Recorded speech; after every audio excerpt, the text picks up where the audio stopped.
ठाण्यातील पाणी टंचाई आणि अनधिकृत बांधकामांचा प्रश्न आमदार डॉक्टर जितेंद्र आव्हाड यांनी विधानसभेमध्ये उपस्थित केलाय। अनुदान मागण्यांवरील चर्चेमध्ये भाग घेत आमदार जितेंद्र आव्हाड यांनी ठाण्यातील पाण्याचा प्रश्न उपस्थित केला। मुख्यमंत्री असताना एकनाथ शिंदे यांनी धरण बांधण्यासाठी प्राधान्य दिले असते तर त्यांना शेकडो वर्षे नागरिकांनी आठवणीत ठेवले असते, परंतु त्यांनी रस्त्यांना प्राधान्य दिल्याचं आमदार जितेंद्र आव्हाड यांनी म्हटलंय। ठाण्यातील अनेक भागांमध्ये पाण्याची तीव्र टंचाई भासते। पाण्याची टंचाई दूर करण्यासाठी पाण्याच्या टाक्या बांधण्याचं मागील विधानसभा चर्चेमध्ये आश्वासन देण्यात आलं होतं, परंतु कळवा-मुंब्रा मतदारसंघामध्ये एकही जलकुंभ उभारण्यात आलं नाही की त्याच्या कामाला देखील सुरुवात झालेली नाही।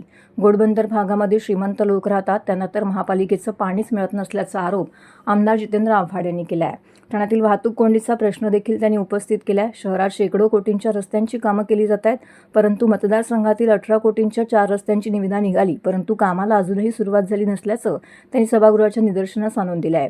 ठाणे शहरातील अनधिकृत बांधकाम हा ज्वलंत विषय आहे आणि आजही अनेक ठिकाणी अनधिकृत बांधकामे सुरू असून अनधिकृत बांधकामाला जबाबदार धरून सहाय्यक आयुक्त, पोलीस निरीक्षक यांच्या विरोधात कारवाई केली जाते, परंतु ठाण्यात एकाही अधिकाऱ्याच्या विरोधात कारवाई करण्यात आली नसल्याचा आरोप आमदार जितेंद्र आव्हाड यांनी केला आहे।